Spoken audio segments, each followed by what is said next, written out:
Be a part of the best pro wrestling podcast today by supporting the Going In Raw Patreon. You can enjoy access to the live taping of the show, exclusive merchandise, and patron-only episodes, and so much more. Support Going In Raw today. Click the link in the description. This is Charlotte, and you're watching Going In Raw. That sounds terrible. What's up? This is the most must-see WWE superstar of all time and his lovely, gorgeous wife, Marie. and you are going in Raw. What's up? It's your girl, Sasha Banks, the legit boss, and you are watching Going In Raw. Oh, baby, I like it raw. Oh, baby, I like it raw. And you are tuned in to Going In Raw right now. How you doing? Hey, friendo, Steve here. And Larson. Hey, welcome to Going In Raw, the only pro wrestling podcast you need to be listening to right here at youtube.com/Steven Larson, and available wherever fine podcasts are. Be sure to hit that subscribe button, be it on YouTube or on your iOS podcast app, because it really helps the show. It boosts us in the rankings, and yeah. We're also available on the Patreon at patreon.com/Steven Larson, where we have a bevy of reward tiers, including the best value $5 tier. Right now, we've got 45 people watching the show live and listening pre-show. We do our pre-show stretch, and we talk about desserts. Yeah. Well, that was today. Well, that was anyways. today, and then we started talking about avocados. Yeah. And then after the show, we hang out for a bit, and they get to help us decide what's for lunch. And we'll probably, both be hungry. We'll talk about lunch, because I didn't bring anything today for lunch. I know. So you brought like a little thing. What was that little thing? Oh, it's a side I made a couple days ago that's lentils, peas, and green beans. You're just turning into a bird. Lentils are very good for you. Well, I was like, hey, what'd you have for breakfast today? He said some sunflower seeds. Well, it was oatmeal. And I just imagine you sitting there with a little dish going. It was a bowl of oatmeal with sunflower seeds, shredded coconut, Pecking and blueberries.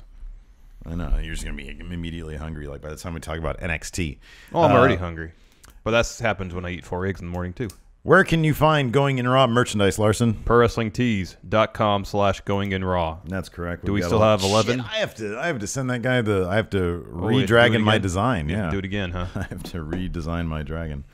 So yeah, we're going to talk about today 205 Live and NXT. 205 Live I thought was a fantastic episode, Yeah, especially it was really that fun. main event. That main event was great. Noam Dar is a flippin' star in my eyes at this point for his breakup with Alicia Fox. That was masterfully done. I wonder if they gave him a script and he was like, "No, I'm good. I got this covered." Because that felt a lot more natural than a lot of his other promos. It was the most natural promo he had, and I mean, it's kind of an easy one to cut. It seemed like he was really relishing the opportunity. Yeah. To do something that wasn't so scripted. The punctuation at the end was perfect, too. Oh, it was great. We'll talk about that by the time we get done talking about 205 Live. We're also going to talk about NXT, which was... So-so, yeah. Had one really good match. The main event? No, the first match. Oh, yeah. Oh, man. Yeah, the main event had like one good spot. Yeah, it was kind of underwhelming. That was an overhead belly-to-belly. Yeah. I'm not huge on heavy machinery. Anyways, we'll talk about 205 Live first. The show opened up with Akira Tozawa on the phone with Titus O'Neil. The thing that bugs me about this, why is it they never let Akira get a word in with Titus? I understand that. I'm pretty sure that it was like a pre-recorded thing that they had Titus doing. Maybe not. They filmed that at SmackDown. So, yeah, I don't know. I mean, it's entirely possible that he could be there in the building. Yeah. This happened in previous weeks. Yeah, that's right. It feels like a Fight Club thing. It feels like Titus O'Neil is simply like the alter ego to Akira Tozawa. And it's impossible. It's not going to be the case. But, like it's hype bro. Why don't they ever let Akira? He just sort of nods and does it. He talks to everybody else. Yeah. Davari came in. I thought that was a great segment. Davari starts talking about Iranian wrestlers and their long heritage of wrestling. And he says, we don't beg for matches. We wrestle with honor, something you don't have. Seeing that you kicked the rope at Neville's balls the other day on Raw. Yeah. And Akira Tozawa said, don't question my honor. He talked back to him. He said something to him. When Titus is talking, Akira never talks. I mean, I guess he did that time when Neville won at Great Balls of Fire. Yeah. Backstage. He talked to him then. So there was some interaction there. But still, it's just weird. I don't like it. It's not, this is my thing. It's not a normal conversation. No, it doesn't feel natural. You know what I mean? Yeah. Like, I don't just sit there. I know I ramble sometimes. But you always have something to say after I'm done rambling. Usually. Yeah, sometimes. Sometimes like a hot button topic with you just go like this. like that. Sometimes, honestly, I zone out. When you go on a long rant, I'll just sit here and then you take a break, you stop talking, and I have to catch up mentally before I can respond. That happens sometimes. Sometimes when I know you have something you want to say, get off your chest, and it's going to go for a while, I just let you talk. Drawing a little eyeball right here. Oh. Were you talking right now? See? Anyways, so that led to the first match, Akira Tozawa versus Arya Davari. Decent enough match. Yeah. Neville attacked midway through the match, and that DQ'd what's his face, Davari. Yeah. So Tozawa technically won, but Neville just destroyed. I like that. I don't know if he was doing this before, or if this is kind of a newish thing. I feel like this is a newish thing. Sliding around the ring. He does the Tama Tonga thing. Yeah. And that's my favorite thing that Tama Tonga does. It's great. And now seeing Neville do it, and when Neville does it, when he does it specifically to figure out how to apply, like what angle to apply the Rings of Saturn. Yeah, it's so good. It's so good. And he's so smooth doing it. Yeah. Tozawa really sold the Rings of Saturn great last night. Yes, he did. He did. It was a good segment. Everybody seems happier now that Austin Aries is gone. Well, that's what it said in the Observer. It said that, people like the writers and some of the talent backstage, whenever there's a cancer in the workplace, I mean, I used to have, like ages ago, I used to have like a job where I would go into work and interact with people, not just you. And I too had a job like that at one point. when there's somebody there, one person can make all the difference. Oh, I know. One guy, if he's like a butthead, it's like, man, coming into work is a bummer without, with this butthead here. Yeah, yeah. And then when I know. butthead leaves or gets fired or quits, it's like it feels like a relief. Feels like a new day. Yes. After that, we had a Drew Gulak promo. This was great. He was apologizing as if he was a politician who had some indiscretion. Exactly. Which was him trying a top rope move 2 weeks ago. Exactly. That was good. That was that scandal for him, given his platform. Yeah. And so, but then he announced that he's going to be taking on Mustafa Ali in a 2 out of 3 falls match. I love this feud. Yes. I think it's inventive. I think it's creative. I really like it. They're really doing a good job of being creative with their feuds, which we'll see in the next match. They are. Yeah, they are. Absolutely. Especially the next match. I thought this was cool. This was a really interesting cool way to segment. to build heat between two people without actually them really interacting much. Right. So Rich Swan took on local jobber Mario Connors, who had a good look to him. He was a decent He kind of reminded me of, in terms of his ring gear, Shane Douglas. Oh, yeah, I could see that because he had tassels. Yeah, and it was yellow and black. Oh, yeah. So before the match starts, TJP comes down the ringside, just hangs out by the commentary desk, watches the action. Yeah. And Rich Swan at first looks kind of concerned, and then he's like, oh, just chill out. It's all good. It's all good. Yeah. So it was a decent match. Mario Connors got some offense in. So it was more than a typical local enhancement talent squash match. Yeah. But Swan picks up the win with a Phoenix Splash in, 3 minutes? 3 minutes 48 and 49 seconds. 49 seconds, sorry, yeah.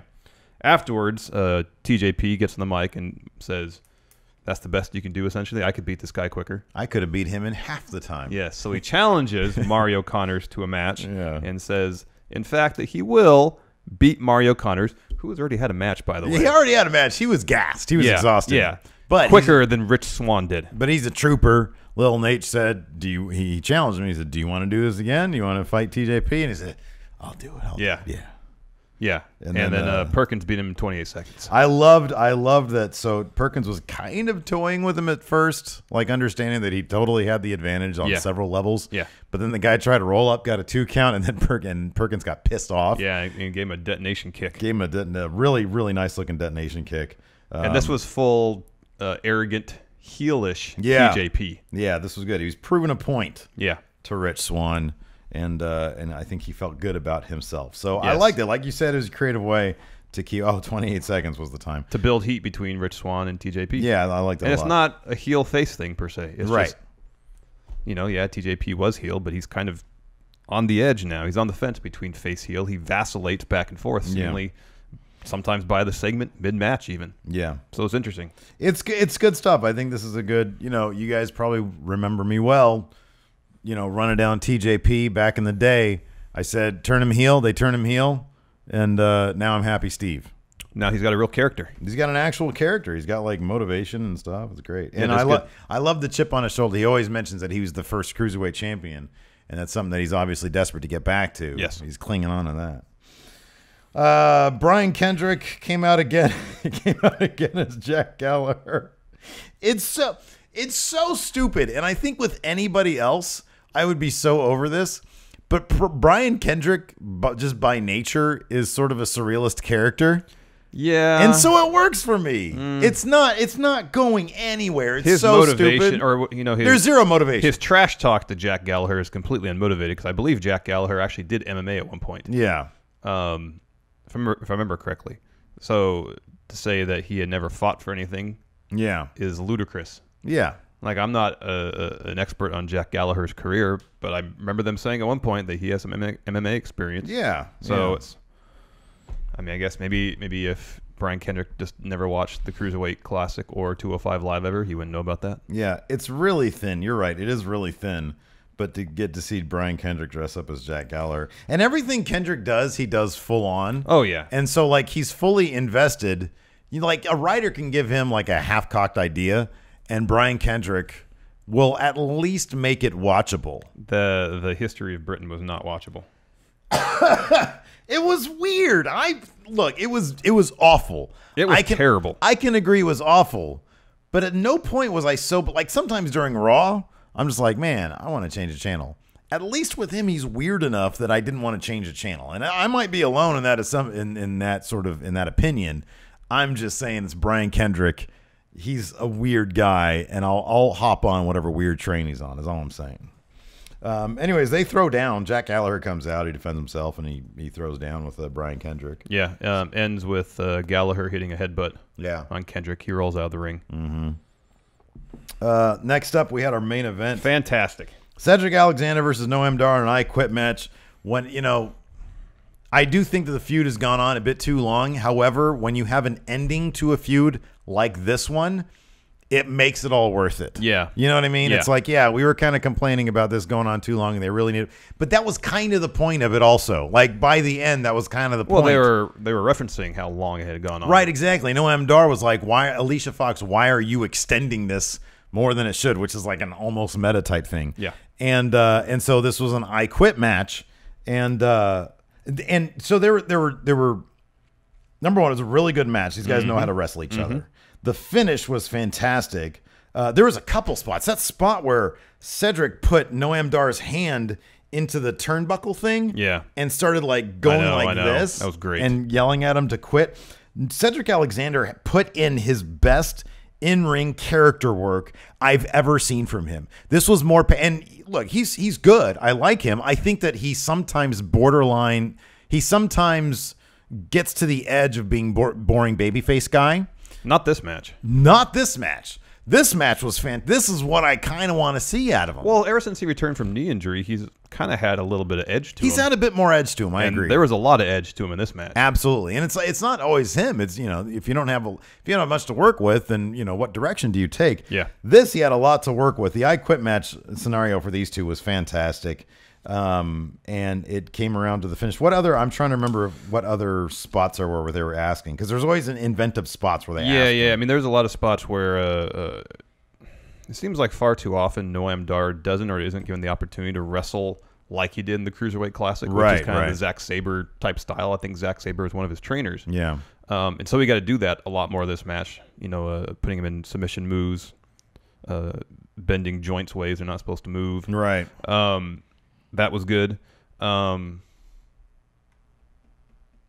think the most notable one, apart from the finish, was the one you mentioned with the turnbuckle. That was really good. And then the finish was Cedric puts Noam Dar's arm into a chair and stomps it, and then says, "Do you quit? I'm going to ask you, do you quit?" And Noam Dar says, no way. Stomps again. And he says, all right, I gave you your chance. And then he just starts wailing away, starts stomping away at the chair. After Noam Dar says no again. Right, exactly. And then at that point, Noam Dar finally says, I quit.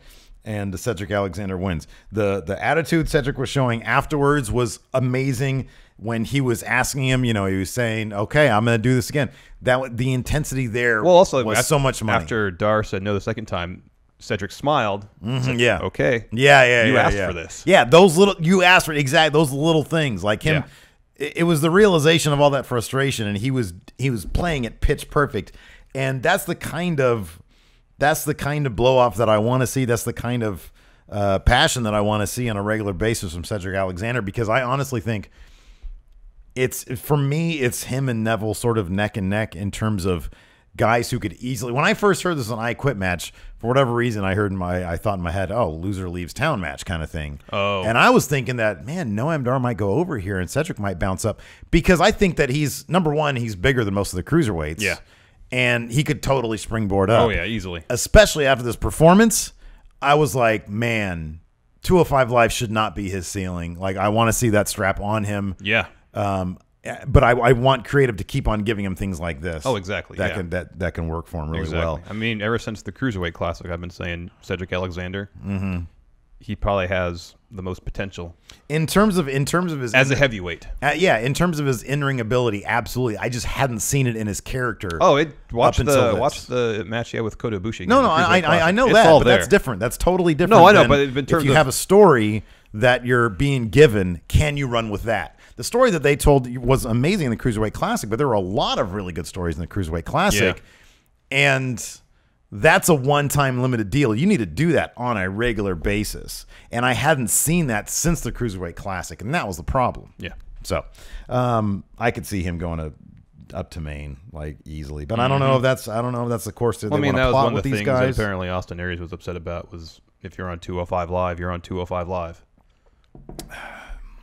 I still maintain, dude, you know this. Oh, yeah, patience. I know. Things change every day. How old is Cedric? What is he, 31? If he's that old.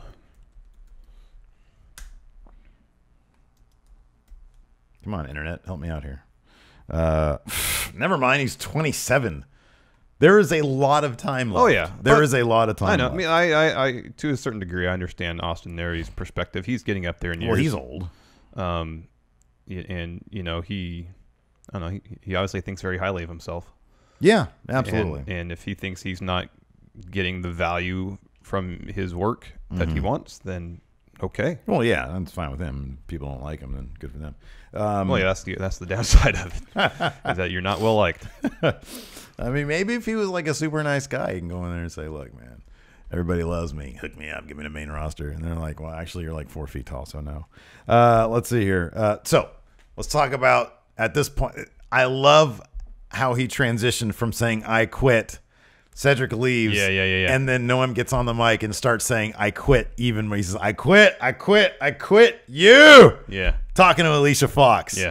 And then he launches into this thing where he starts talking about, he says, at 22 years old, I signed my first WWE contract. At 23, I am the youngest roster member on Monday Night Raw, the youngest roster member on 205 Live. He says, you're crazy if you don't think I have a woman on every continent and in every city. I thought it would look good for me to have Alicia Fox on my arm coming into 205 Live. I used you. And it was very reflective of when she originally broke up with him. Yeah. Well, then he said, you're more trouble than you're worth. Yeah, exactly. He said, get to jogging. Yeah. I've never heard that before. That's great. I wish I heard that back when I was single. Get to jogging. And then he says, they would have said that to me. And he says, we're done, Alicia. And drops the mic. Yep. Oh, it was great. Good. Really good. It was fantastic. That was like one of my favorite breakups ever. That was really fantastic. good. And she brought out some tears. Yeah. She had some real tears. Yep. That was great. Good for her. Great segment. Great 205 Live. Good show. Yeah, man. They're bringing it these days, man. They really are. Look, you have to admit, this is weird. The Brian Kendrick shit's weird. At least they're trying something. If that's the low point of the show. Right, I know, exactly, you know. Anyways, let's move on to NXT. Kicked off with the best match of the night. Oh, yeah. Aleister Black. Did they have the opening title sequence? Yeah, it was all there. They did? Yeah. Because I know they opened up with a video package. Oh, you mean for the actual show? The actual show. They opened up with a video package of Gargano and Ciampa. And then I swear, I literally watched it like twice. I guess not then. And I might have not been paying attention both times, but man, I swear they didn't do the resistance. Yeah, it's entirely possible. I don't remember it either. Anyways, yeah, Alice. Yeah, because they'd the show didn't just kick off because it had that package, and then there was something else, then the match. Yeah. But that's something else I don't remember being the opening graphics. Well, I know they cut to commentary table. Yeah. They're talking to them. So anyways, first match, yeah. Aleister Black versus the debuting Bobby Fish. Yeah, of Re-Dragon Yep. to Dragon again. And for those who have read up on the spoilers for the latest round of Okay, so NXT spoiler taping, alert, if you do not want to know about NXT spoilers, skip ahead like 30 seconds. Skip ahead 30 seconds. Kyle O'Reilly debuted at the NXT tapings, and so now all of Re-Dragon to Dragon again. Has a chance to Dragon again at NXT. End spoilers. Okay.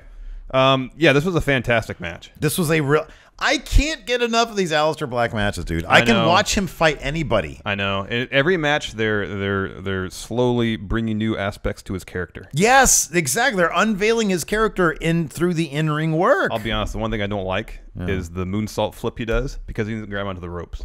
I don't want him to hurt himself. Oh, I know. That freaks me out because it's a showy. It's just a showy move, and if you're gonna paralyze yourself on a showy move, that's not good. Yeah, no. When it doesn't do any offense. Well, no, not just the flip into the when he goes into the seated position. Yeah. But he does a moonsault off the second rope. And I don't remember what he did. Oh, I know what you're talking about. He did yeah, like yeah, an offensive move. Yeah, okay. Out of that, but still, he didn't grab. Like when Jericho does the lion salt, he gets the second rope, grabs the top rope to make sure what he's happened steady. to Hayabusa? Yeah, yeah, and yeah, Aleister does not do that. Yeah, that's a loose rope away from Or a slip. Yeah, slip away from damage.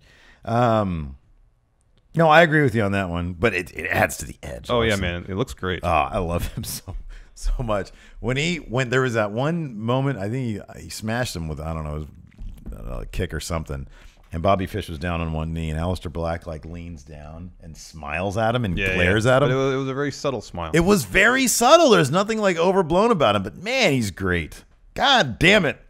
So much money in Aleister Black. You think they're going to hold off on having Roode drop the title till Survivor Series weekend to drop it to Aleister Black? Okay, so they announced that Damo and Drew McIntyre. Yes. Something tells me that. So wait, Sanity ended up attacking Drew McIntyre. That might have been at the new tapings, though. No, that happened. Did that happen on the thing? Yeah. Okay. I don't see either of those guys. I see Drew McIntyre losing, but not because he wasn't good enough. Number one, do you think they're going to circle back around to Roderick Strong? I don't know. He's got every time when I noticed, like I don't know if he was crying. I can't tell. They did like some backstage Roderick Strong stuff. Was that in here? I meant to. Maybe that was before the match. It could be where he went backstage with his fiance and his mom and said I was this close. And I to think winning. he was crying, but I just feel like when Roderick Strong smiles, he looks like he has cry face going on. I love that match was so good. It was really good. I love Roderick Strong. It's just he looks like an HR guy.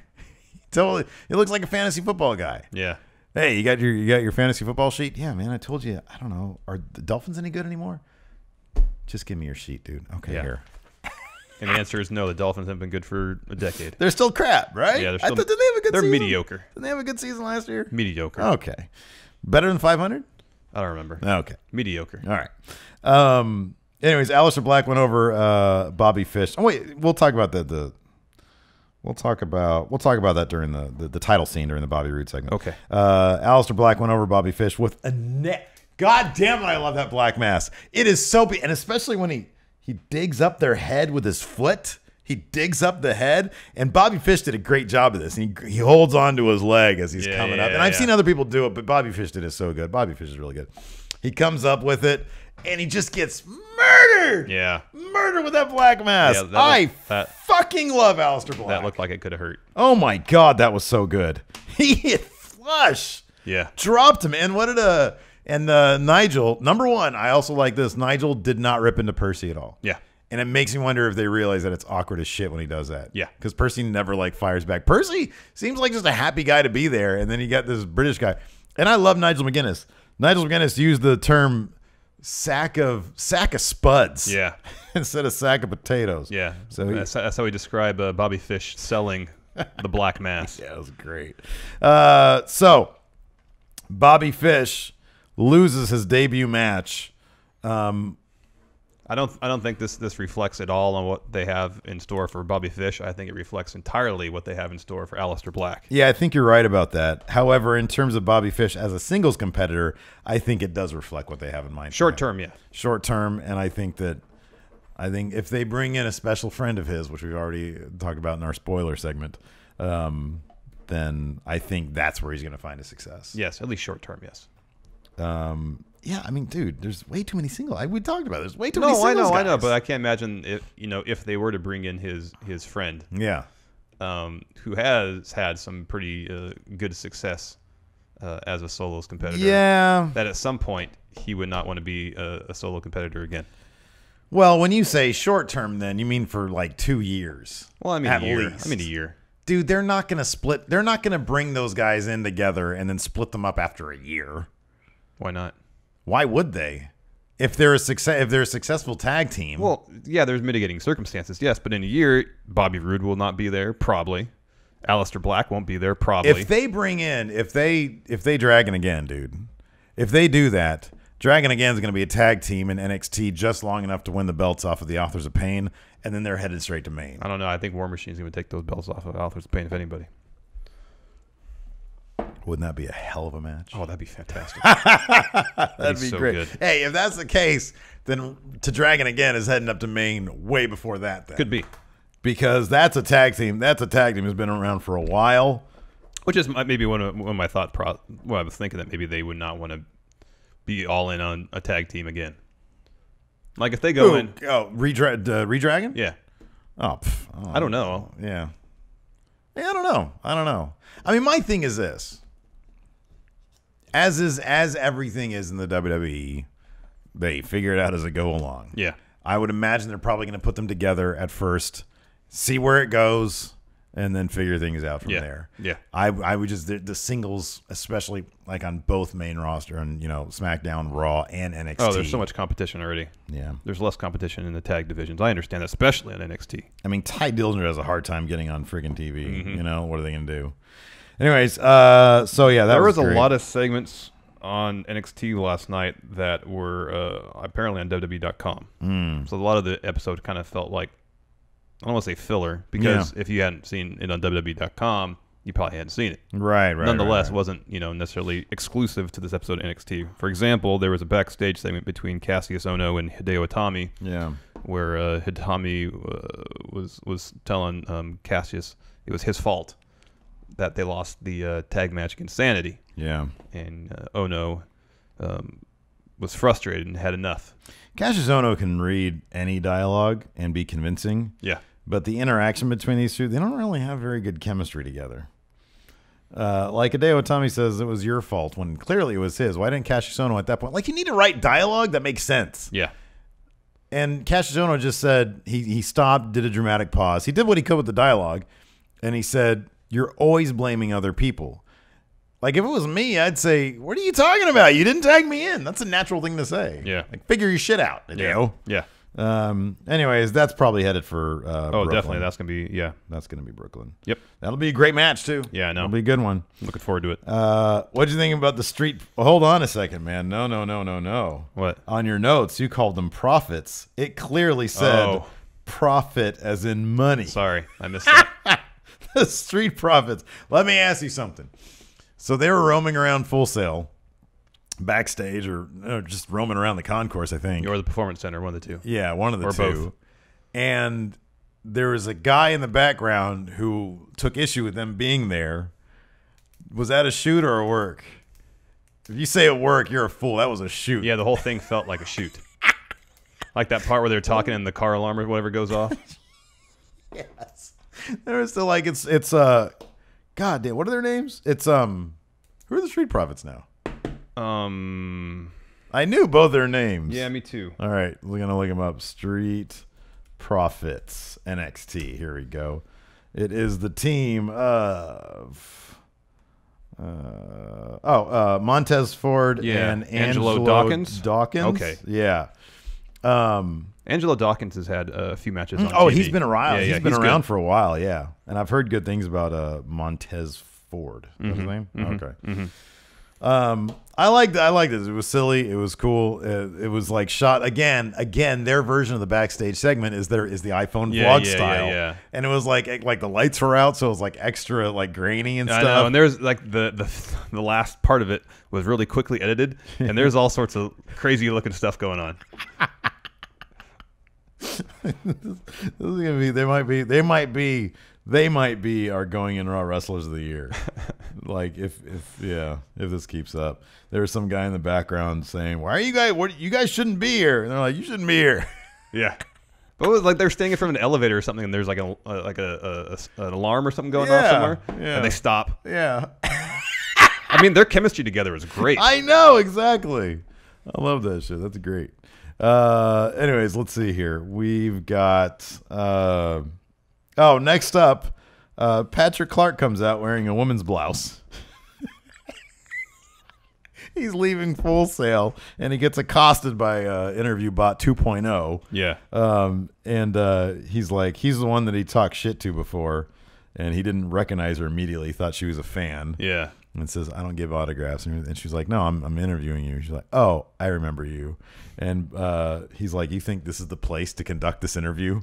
And he's like, "Try again." And he walks off. He saunters off. This guy is an oddball. He's freaking hilarious. Yeah, though. he is. He's so weird.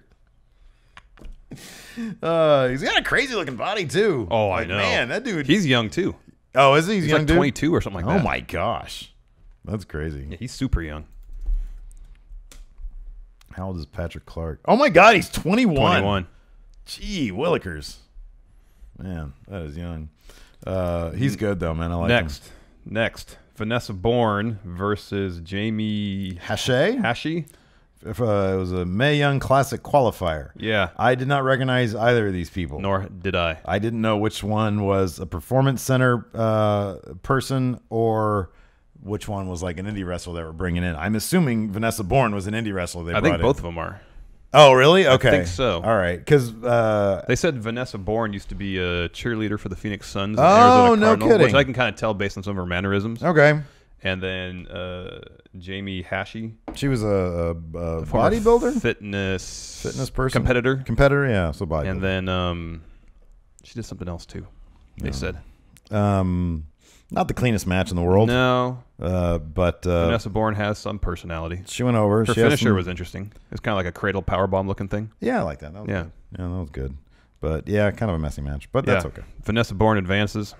She is amongst the field of 32 for the Mae Young Classic. Yeah, so it should be good. Have they announced Candice LeRae for that thing yet? Not yet. Man, what the heck? That's a huge missed opportunity if they don't get her in that. Yeah, no kidding. I feel like there's a lot of missed opportunities for, like, I mean, I'm not the most well qualified to say what female competitors should be in this thing. Yeah. But I feel like a lot of the names they're announcing, I'm like, really? Why wouldn't they put somebody in there who's like more well seasoned? They kind of did that to a certain extent with the Cruiserweight Classic. There were some people that hadn't been wrestling very long in it. Yeah, well, yeah, there's a lot of young people in that. I know. I mean, they got Rachel Ellering, they got Tessa Blanchard. Yeah. A few other. They have Toni Storm. Yeah. Toni Storm's great. I think Nixon Newell is going to be in it, but yeah, I think she has an ACL. She blew out her knee. Yeah. Yeah. That's a bummer. So she's out. So I don't. Maybe rather than have Candice assuming that she wants to do work with NXT, rather than having the tournament, they're just going to debut her on NXT. I don't know. Yeah, that could be. I don't know. She's great. No, she's fantastic. She'd win the whole thing. Let's see here. That could be another reason is if they might have someone clearly in mind who they want to win. They don't want Candice to lose. Yeah. Sanity attacked Drew McIntyre in the parking lot. Yeah. They were. Alexander Wolf was laying on top of his rental. Yeah. And Drew said, "Get off my car," and then Alexander Wolf laughed at him, and then they attacked him. Yeah, and then Alexander Wolf took a seat in like a little cafe area and was like trash talking him. Then William Regal and Bobby Roode were backstage. They just seemed like they were hanging out. Yeah, I know. This didn't seem confrontational. There was at all. nothing contentious about this interaction whatsoever. Exactly. In fact, Regal ended up taking Bobby Roode's suggestion. I know. Because Regal said the undefeated Drew McIntyre and the undefeated Damo both are looking at that championship. Yes. And Bobby Roode says, well, why don't we put them against each other to figure out who will fight? And then Regal said something like, well, you just want them to fight, so they fight. Yeah, so they hurt each other. Yeah. And he says, well, everybody wants this match. And Regal said, very well, they do. So, next week, for the #1 contendership for the NXT title, we'll have Drew McIntyre versus Big Damo. I felt like literally before they said cameras were rolling, they were just back there joking around. I know, right? And as soon as cameras stopped, they went back to joking around. Because they both had half smiles on their I know. faces. You know those guys love each other. They're great. I love William Regal and I love Bobby Roode. Anyways, so that should be fun. Oh yeah, that'll be a good okay, match. let's talk about this real quick. So, next, I don't know the spoilers for this. Okay, I do. You do? Yes. Okay. TakeOver. Are we likely to see Bobby Roode versus one of these guys? TakeOver Brooklyn? Well, I mean, there's spoilers attached, so I got to say spoiler alert. Okay. Yeah. Yeah, it's going to be Drew, right? Yeah. Okay. All right. Hasn't Sanity's... Is this the first time that Sanity's... I get mixed up. Is this the first time Sanity's confronted Drew? I forget now. Me too. In any event, I don't know if... I don't see them taking the belt off of... But I feel like this is to get Drew's claim for the title out of the way so he can go do something else and Bobby Roode can keep the title. Yeah, I feel that way too. And then maybe take on Roderick Strong again. They have to look at that match from last week and say these guys are a takeover match. I wonder if they're going to take a Sami Zayn approach to Roderick Strong. Yeah, it could be. Give him a couple opportunities before finally, getting the belt. What if at the Survivor Series takeover, Aleister Black takes it off Bobby Roode? And then at the Mania takeover, Roderick Strong takes it off of Aleister Black. He gets up after he goes up to main after Mania. Could be. I can maybe see that happening. Survivor Series, maybe Bobby Roode's in the Rumble or something. I don't know. Well, they always have to have the rematch. Yeah. Well, they can do it on TV. Oh yeah. Next. So yeah. Johnny Next up, Gargano came out for the first time since Tommaso Ciampa turned on him. He looks so lost. That should be. I determined that should be his gimmick. He should be obsessed with Tommaso Ciampa, the man who hurt him. He very much wasn't, though. He said he was ready to move on. Yeah, I know. Which I don't think is true. Yeah, me neither. What do you think about his new music? He debuted his new music. Oh, at the end? At the end. I really didn't get a good gist of what it was. I know there was a woman vocalist. Yes, yeah. Or it was one. Sometimes these days they've got a male vocalist who sounds a lot like a woman. No, I remember something like the singer spoiled the fact that she was doing. Oh, no kidding. Before TakeOver. Oh, okay, Like so 2 it's weeks not a before band. TakeOver. It's just Well, just the woman that sang on the song. I think she tweeted something. So it's just probably saying for Johnny Gargano's new theme song. So it's probably what are they called? CFO. But then Could they be. get that chick to because I think they did Aleister Black's too, but they just got some dude to do the. Oh no, Aleister Black's theme is from a band. Is that from a band? Yeah. Really? Yeah, I believe so. No, it isn't. Are you sure? Yeah, it's on my phone. Oh, okay. I thought someone said to us that it was. Someone lied. Well, they lied. Shows what I know. This is SETI Alpha 5.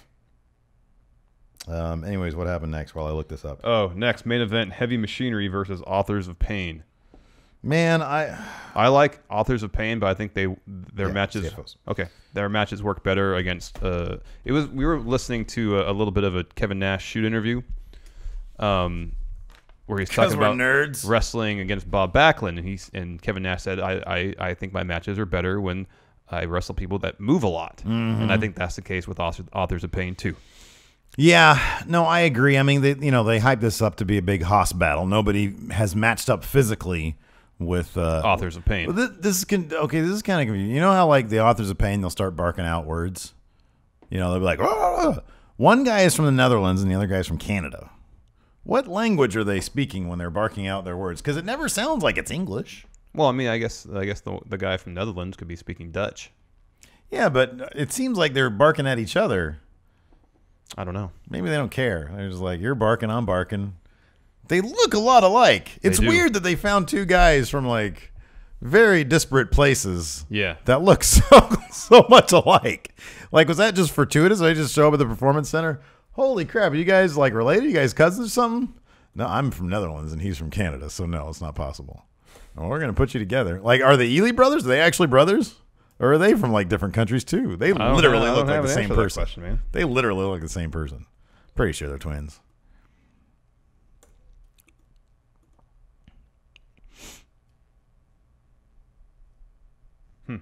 Right? Weird, right? Yeah. I don't know. They bark. They talk. Yeah, I don't know. They yell things. I don't know, man. I don't know what language they're yelling in. I don't either. I mean, there's, I don't know. It's weird. What language? Do Authors of Pain speak? Autofilled. Oh, 5 important things you need to know about the Authors of Pain. From Sportskeeda. Here, carry on. Okay. I'm not huge. You know what Heavy Machinery just totally reminds me of? 1995 WCW. Oh, yeah, very much so. Right down to their singlets. I'm not into that. At like Tucker Knight, tell me he doesn't look like what's that dude's name? Bognar, the fake Razor Ramon? Yeah. He looks exactly like him. I like Otis because he's got some unique energy. Yeah, I know. And but here's my problem with it. It's like cuddly teddy bear Hoss energy. Oh, I know. And I'm not huge on that. I don't want that in my wrestling, man. I like the Authors of Pain. They're like evil. They're so good. Yeah, they're great. Paul Ellering is so great. I know. Yeah, I know. Heavy Machinery just seems Dated. Yeah. They seem dated. And then I honestly, I mean, okay, so they're better wrestlers than wrestlers in 1995. Yeah. And that overhead belly to belly was great. Oh, that was a spot of the match. That was just an overhead belly to belly. I know, but It's impressive. Yeah. It's impressive. I get that. Otis moves really well for a guy his size. No, he does. They're good. Don't get me wrong, they're good. I just don't. Their packaging and their characters, yeah, as you said, seems dated. Yeah, I don't know. So Brian Whipple says here in chat, they're both Albanian, but one grew up in the Netherlands and one grew up in Canada, according to Google. One is Albanian, the other one is, I think, of Indian descent. Oh, really? Yeah. That's interesting. So they're barking at each other in the same language? Or no? We don't know. We don't know. Yeah. One is Albanian. One speaks Punjabi. Yeah. Apparently. Wow. Interesting. So, but one grew up in Canada, the other one grew up in, okay. In the Netherlands, yeah. All right. Interesting. So I guess it's going to be a mystery. I guess so. Which language they speak to Next each time other. we go, we'll have to ask them. Excuse me, Mr. Ellering. What are they talking about? Anyways, yeah, Heavy Machinery, I don't know. It's gonna take a lot for me to get on board with them. I kind of feel like they should have waited at least 6 more months before giving him this opportunity. There's nobody else. I agree. 100%. They should have had somebody else at the ready. Yep. Because there's nobody else. This was way too early. Yeah. Nobody thought they were going to win this match. No. Nobody thought that. Especially not at a TV taping. No, they don't do that anymore at TV tapings. Especially not at a TV taping. Yeah. Who are Authors of Pain going to face at TakeOver? Isn't it be War Machine? TM61? Shane Thorne should be coming back sometime soon. They should be ready to go soon. Yeah. But they haven't. No, they did their last batch of tapings. Yeah. Yeah, that's true. I don't even remember if there was a... Oh, no. Know who's going to be. We found out at the end of this match. Oh, that's right. Yep. Yeah, Sanity came down. That's right. Yeah, it's going to be Sanity. How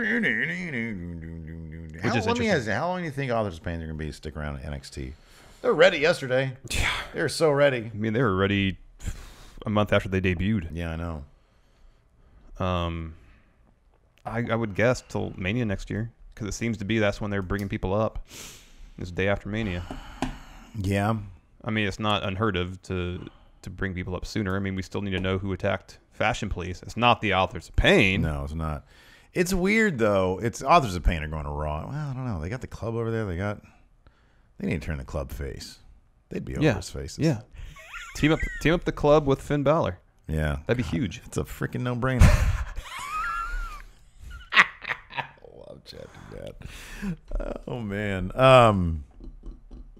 Yeah, so Sanity came in and laid out the Authors of Pain at the end. Did they? I don't think they attacked. There was all that paper falling on them. Oh, that's right. That's right. On top of the ramp. And the commentators had to explain that it was. I was thinking. I got some spoilers from the tapings. That's what happened. There was pages from the Book of Pain or whatever. That's what Morrow told us. That's what. Yeah, Nigel. They were very awkwardly telling us what was happening. Yeah, it really needed to be explained because I didn't get it. I'm glad. Usually you're on top of that stuff, man. I was like, I am so lost. I was like, what is that? Oh, is it possible? Those are the pages from the Authors of Pain's book.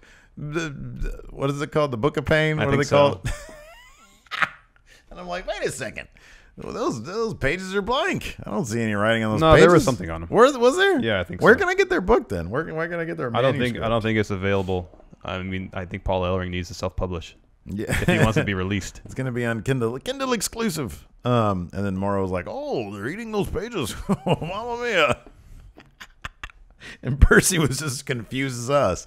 He's like, "That's not on my program. Where are you guys getting this information from?" Yeah, it was not the most Alexander out. Alexander Wolf started hesitantly putting one of those pages in his mouth. Then he realized like just how dry and it is. And Nikki Cross was all like egging him on and stuff. And where was Eric Young? Was he the one above? Like, no, bringing I him think down? this was all taped at the same time with Eric Young, right after his mother passed away. Oh. So I believe he was gone for that whole set of TV. I like the tapings. idea of Nikki Cross being kind of the number 2 though, Mm-hmm. because she's sort of in front of him, the little one. Yeah. Well, she'd let's see here. been behind them. You wouldn't be able to see her because she's shorter. Um, So she needed to be in. well, no, I'm for no other saying reason. She didn't be in front. She wasn't on the side. No, I know she was. She in the could have middle been. in It front could of have him. been like little, I understand. bigger. No, but no. I think in terms. Well, also, I mean, also in terms of leadership, yes, but in terms of aesthetically pleasing shot. Oh yeah, for sure. Nobody wants to need see her a in the little middle. big and then bigger. You need her in the middle. They want to see big and then in the back and then little in the front. Yeah. No, I'm with you on that one, dude. Let's answer some questions. Connor Dunmore, you're casting a Batman film and you need to pick an NXT superstar to play Batman. Why do you pick Bobby Roode? Andrade Cien Almas. Shut up. That's a good one. That's a good one. If they did like a Latino Batman, that'd be really good. Or just regular Batman. This is 2017. Patrick Clark. No, Patrick Clark is the Joker. Oh yeah, That'd be good. that'd be good. Because he's already Prince. How about Damo as Batman? That'd be or Eric Young. Eric Young. Well, it'd be Bobby Roode as Bruce Wayne, and Eric Young as Batman. That's good. I mean, Drew McIntyre, obvious choice for Batman. That'd be good. Yeah, it's good, huh? That'd be real good. Who can Aleister? Could you imagine Aleister Black as the Joker? Oh, that would be good. Yeah. That'd be creepy as shit because he wouldn't laugh. It's like you're supposed to be the Joker. I don't know. I was like when they do those social media shout outs, like last night they did a social media Twitter video of Aleister Black and they filmed like with the iPhone from down below. Yeah. And he's like Full Sail Arena back there and he looks down and he says, "Bobby Fish, you have faded to black," or something like that.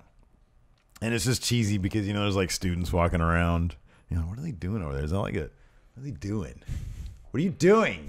Is that like, are you practicing for theater arts? I know. Is this your senior project?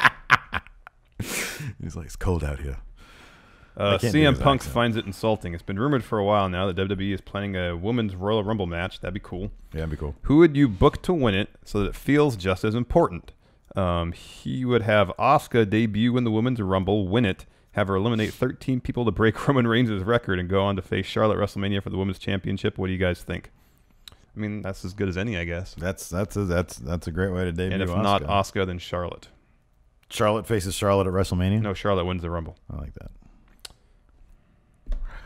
Let's see here. Power rankings. Top 5 Steven Larson. Those are from Liam Wagner. Stingers or catchphrases, both from Going in Raw and 10 for the Win. Dude, there's been so many. I know. There's been so many. I mean, the very first episode of 10 for the Your Win spine. had your spine. All right, let's try this. Power rankings. Oof. 1, 2, 3, 4, 5. Your spine, number 5. Number 5. All right, fine. Number 2. There's got to be something better than that. Where's Fashion Police go? Oh, man, yeah. Fashion Police, number 4.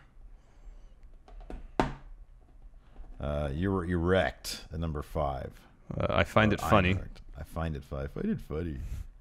What's number 1? What's number 1? What's the most? What's the thing we've done the most? Today it was I like cream pies. That was before the show started. I though. prefer cream pies. Totally unintentional. Was there a running gag we had on 10 for the Win? I feel like there's probably a lot of them. There was a lot of them. They're escaping me at this moment. I mean, the Targeted and Walmart are like, but it's not really a catchphrase, is it? It's not really a stinger. I mean, if you want a stinger, but How about What about you bullshit? Oh, that, you know what? That's a favorite of mine. Yeah, I like that one too. Number one, stretch. Oh, you're bringing it current. I like it. Yeah. Our best work is now, people. Yeah. But you bullshit is good too. Yeah, you bullshit is good. You bullshit. You bullshit should be on there somewhere. Yeah. I just like that you'd always get the stick and like shoot threes. Oh God, yes. Yeah. That's the modern NBA. You get the ball, you shoot a three. Yeah, it is. But if your character's not attributed to do that, That's why I kept on telling you, just attribute up his outside shooting. You want to be a well-rounded player. And, I know. And waste time trying to score inside. Mid-range jumper. If you're a guard, you don't go inside. Jordan said threes. the mid-range jumper. It's everybody the should least have efficient shot in basketball. Yeah, but if you have it, then you're modern the best. analytics. Get with the times, Steve. Evil Larson. So I've been Eat thinking the about donut. the NXT roster a lot. So many on that roster are being groomed for a call-up. Is there anyone in NXT that you look at and go, NXT is his ceiling? You know they're not going to Maine. Will spend their whole career in NXT. He sees Noe Jose and Tino Sabatelli. This is a good question because he has kind of a point. Like, has there been anybody? I mean, NXT's been around for a while. Has anybody either straight up been released out of NXT? There have been people released out of NXT, yeah. Yeah. There's been plenty. There's been what's that dude's name? Marcus Lewis. Mm-hmm. Marcus Lewis. Yeah, Bull Fit. He washed out of Sammy NXT. Callahan. Sammy Callahan. Yeah, that's a good point. What about lately though? Like who's the longest? Who's been in NXT longest? And not like Asuka, who's like a champion. Who's been around for a while? I think Tino Sabatelli's been there for a while. Yeah, his ceiling is like NXT house show circuit, seemingly. So yeah, I mean that's a possibility that he's not going to be going anywhere. No way, Jose will come up eventually. Yeah, he's too much of a hand and he's too much of a character not to go up eventually. Yeah, but his ceiling's going to be super low when he gets there. Well, Tino's been in NXT since 2014. Okay. Yeah. Well. What position did he play? Safety. Oh, right. Was he any good? He was okay. Yeah. Probably made a lot of money. Was he drives 3 years? Maserati or something. At least he did in Breaking Ground. I'm trying to think if there's anybody now there that could wash out. Like, I could see them, and it would be a total bummer, but them not knowing exactly how to handle Oni Lorcan. Although he's really good. Mm-hmm. He's such a good hand. Mm-hmm. But that could be a mutual thing. Maybe he's like, hey, you know what? I made kind of a name for myself here. I can make a lot of money on the indie circuit because NXT doesn't pay very well. Yeah. Let's see here. Ben Aberley. I thought this week's episode 205 Live was the absolute best in many weeks. It was very good. I hope you agree. My question is, after that great I Quit match in the main event, what do you think is next for Noam Dar, Cedric Alexander, and Alicia Fox? You think Alicia Fox is done with Noam Dar? I hope so. I hope so, too. That breakup felt like a face turn for Noam Dar. It did. Well, not really. No, I don't think it was. Leaving the crowd was popping for it. I know, but the whole thing about he has women everywhere. Well, that's not a face thing. You prude. That's in a the total context. face turn. No, not in the context of I think what he was doing. I think it was supposed to. No, I know. Establish him as an even greater heel. I agree. I agree. I know. But it might be difficult for people not to pop for him after it. Potentially, because the performance was so good. I know. Next for Cedric Alexander. I could see him being after Akira Tozawa to go into a program with Neville. Yeah, I know. Me too. I was thinking that too. I think he might actually be the guy to take it off Neville. Yeah. Let's see here. But Noam Dar, I'm not sure.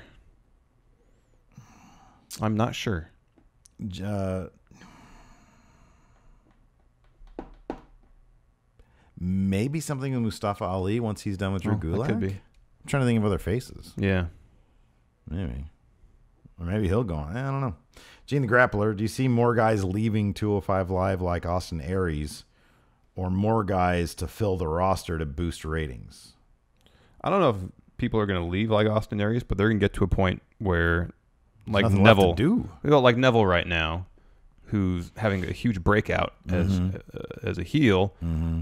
I mean, there's a ceiling for that character on 205 Live. Yeah. It'd be great if they said, okay, this character's you're doing such great work, we're going to bring you up and have you fight heavyweights again. Well, it'd be great if they were able to establish a new dominant heel to be a foundation for the division, and then Neville can go, because you need, like, he is a very, very strong aspect of 205 Live. Like, he's a foundational piece. Yeah. But yeah, no, they would have to groom someone to take that spot. Yeah, I know. But I totally agree. But from a talent standpoint, if you get over huge, get the show over, and then they say, okay, well, your program's done, back to the mid card. Yeah, that's gonna be a bummer. No, I know. Without the promise, the prospect of doing stuff with members of the heavyweight division. Yeah. I mean, it all depends. It all depends on what the wrestlers want and what the WWE wants. And if they're all on the same page, then great. Yeah. But if they say, hey, you're on 205 Live, make it the best you can because you're going to be here a while. Some wrestlers are going to be like, cool. They'll be up for the challenge. Exactly. They'll be up for the challenge. I'm guessing with Austin Aries, when he signed with NXT, 205 Live wasn't a thing. Yeah, I don't he think thought he was signing on to eventually come to the main roster. And if that wasn't going to happen, he probably thought, okay, well, what am I doing here? Yeah. I've got a book to promote. CM Punk finds it insulting. He said top power rankings for 10. We'll do 5. Patreon names that tickled you guys the most. Oh, man, I don't know. That's tough. That is tough. Penultimate Tommy Wiseau. Yeah, that's good. Oh, that's a weird one. And he gave us that title, the H title. Yeah. There's been a lot of good ones that made me laugh. I like Jason the Cabbie just because it's his vocation. That's what, That's what he does. His name's Jason. He has a cabbie. What was the one I like? Eater of Fruit Bray Diet. Yeah, that one's good, That's too. up there. That's good. Yeah, I'm scanning through some of the people that ask questions as well.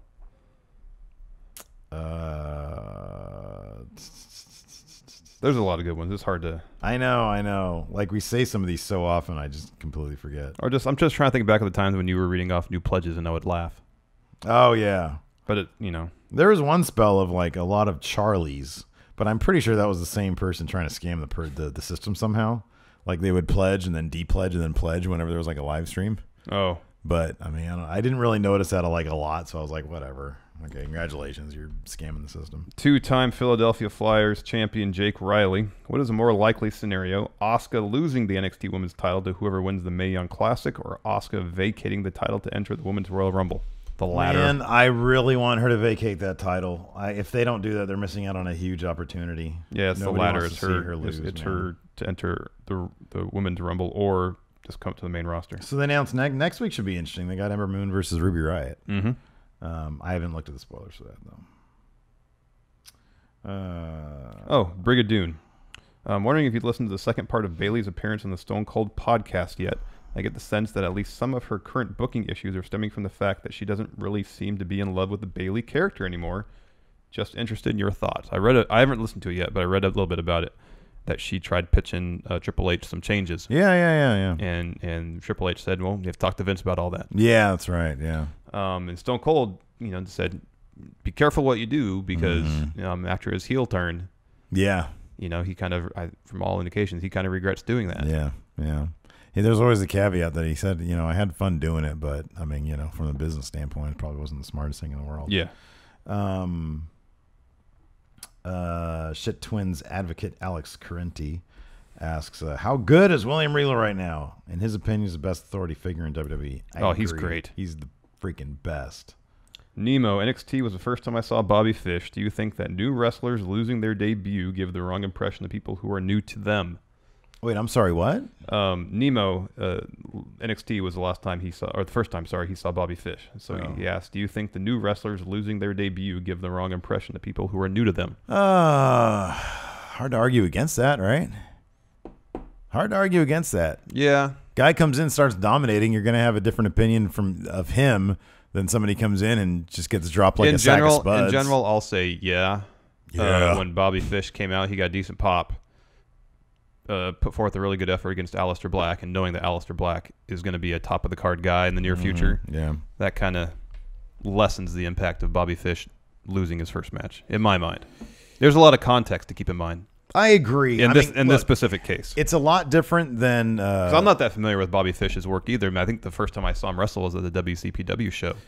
And he was super entertaining. Oh, he's great. There is obviously a gulf of difference. There's a massive difference between Bobby Fish coming in, who has a track record, and a guy like, what was the name? Bonini? Mm-hmm. Him coming in and getting dropped like a sack of spuds to Aleister Black. There's a world of difference there, because one guy is, as they like to say, world travel. They did not mention Ring of Honor.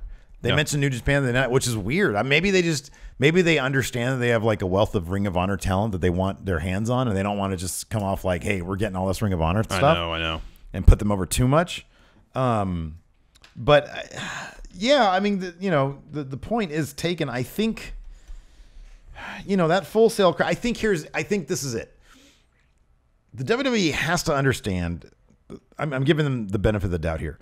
WWE understands the Full Sail crowd knows Ring of Honor. They know who Bobby Fish is. Or at least know of him. So they're going to pop for him, which should give you the indication, oh, this guy is good. Yeah. Bonini comes in. Nobody pops for him because nobody knows who he is. He gets dropped. Everybody understands, well, he's a jobber now. That's what happens. Until they give him a new name. Until they give him a new name and an actual gimmick. And so I think maybe they understand that when the Full Sail crowd pops for somebody, you should know that they're kind of hot shit regardless of whether they win or lose. Yes. But also, if he loses, it's because of what they have in mind for Aleister Black. Yes. So I think there's shades of gray there. Yeah. Let's see here. Robbie 1896. Will Aleister Black be in NXT Brooklyn 3, and who will he fight if he is? I'm assuming he's going to be there. I don't know who his opponent's going to be though. Did he fought? He didn't have a match at Chicago. No. No. I was going to ask that. Has he fought Cien Almas? Yeah, his first match. Okay, no, because I was trying to remember. Wrestling Observer Radio was talking about. I think Cien Almas might be taking on Gargano at Brooklyn. That's what Meltzer was saying, anyways. Mm-hmm. I forget who he said with Aleister Black though. I don't know. Eric Young, maybe? That would be a good choice. Like moving him over to Sanity after Drew. But then what's Drew going to do? I don't know. He needs somebody, though. Yes. Yeah. He needs a feud. He needs an actual feud. He really does. Oh, yeah, Brian Whipple. How gross was Noam Dar's booger? That was the one thing that kind of took me out of the segment. Because it was like thick and white. Yeah. It was a booger. And they kept on going to close-up. I wouldn't have noticed if it went to medium close up or even. I mean, they weren't super close on it. They were close on it, but when they went to long, you couldn't really notice it that much. But you knew it was there because they already went close. Yeah, I know. Still, it was awesome. It was fantastic. Yeah. One more question, and then we're out.